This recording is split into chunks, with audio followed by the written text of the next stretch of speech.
I request Mr. Rajendran Dandapani to kindly take over and share his thoughts with us. Namaste. Before I start my point, a few points I noted down, I want to express my deep respect to the great teachers found here.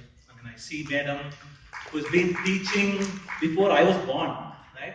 So people from Savita University, from Velammal, I am feeling very humbled here. I don't know why they invited me. I am feeling humbled.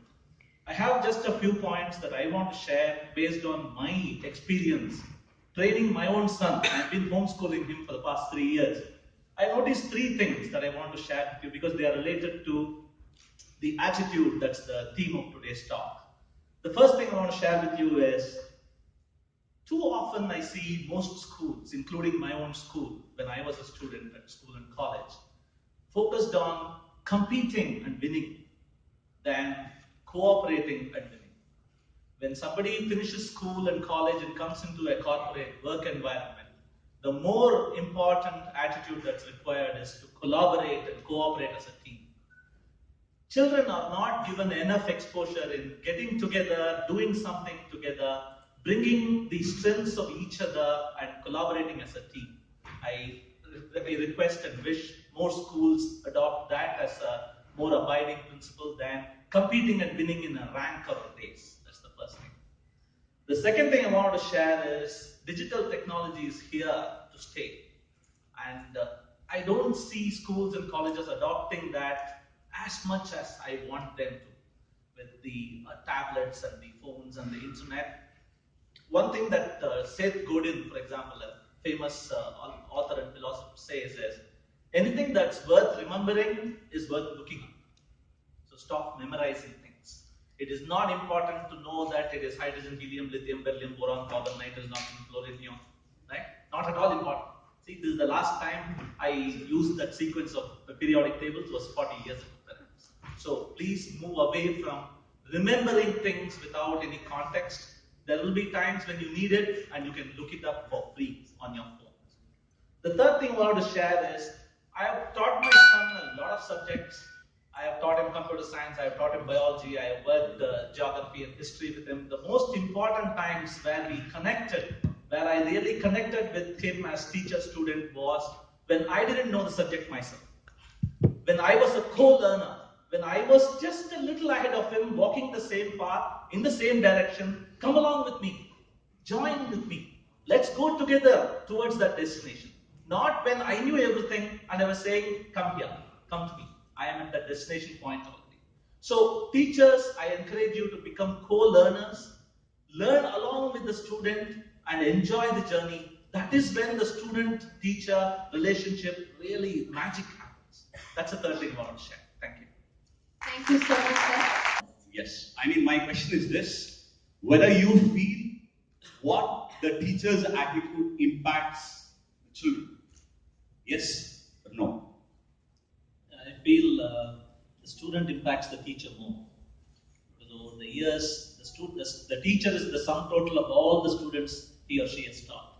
So, I think that's a great opinion. We're only looking at one individual influencing so many people, but we forget the kind of influence hundreds of students have on a single individual, right? That's a great take as well. So I would like to summarize my own thoughts here like this. There was this question about why aren't more teachers around? Why aren't more children aspiring to be teachers?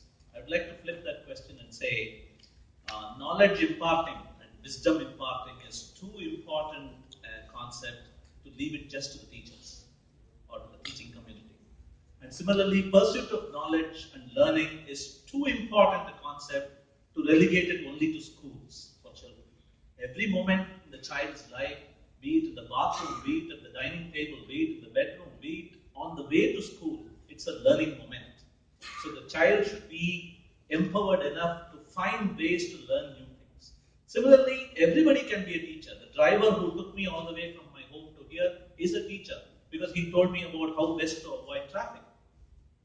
The person I do business with is a teacher. My mom and my dad are teachers. Today I have met 4 different teachers. So if you imbibe that spirit in you, I think there are enough teachers now. So I'll repeat, the knowledge imparting is too important a concept to leave it just to the teachers. And pursuit of knowledge is too fundamental a concept to leave it just to the schools. So that's my thought. So I am not from the teaching community. I am from the software community that they are all talking about. But of all the dilemmas I have seen, and the conundrums and the puzzles I have heard till now, this one that she raised seems to be the most flummoxing. Because, see, when something is in short supply, the demand for it will go up and the pay for it will increase. That's logical.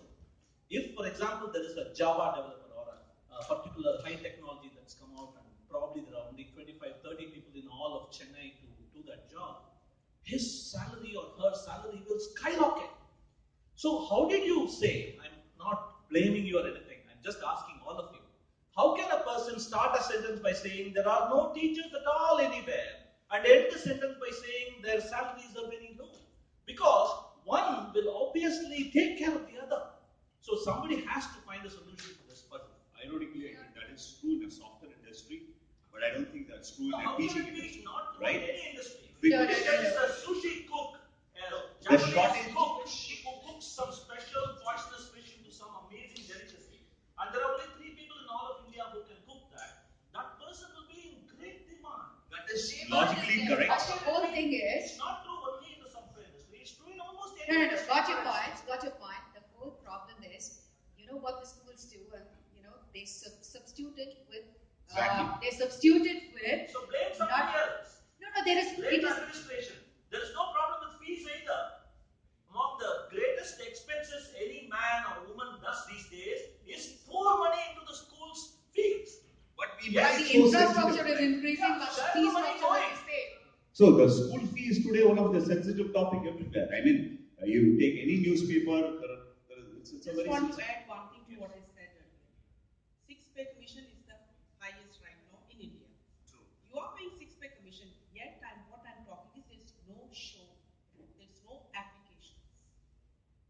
There are So so many there takers. there are no takers for teaching profession. So that is a related. There are no pay issue. commissions for software engineers. There are no pay commissions for building construction So the hard engineers. factor in the country is there. Yeah. In the country So I is think it there. should come out of the commission thing. So the government has to do that. Minimum which is, wage. you know, not doing Minimum it. wage Yeah. idea must come in. Ladies and gentlemen, the loudest round of applause. It was a wonderful lady. Thank you so much for that.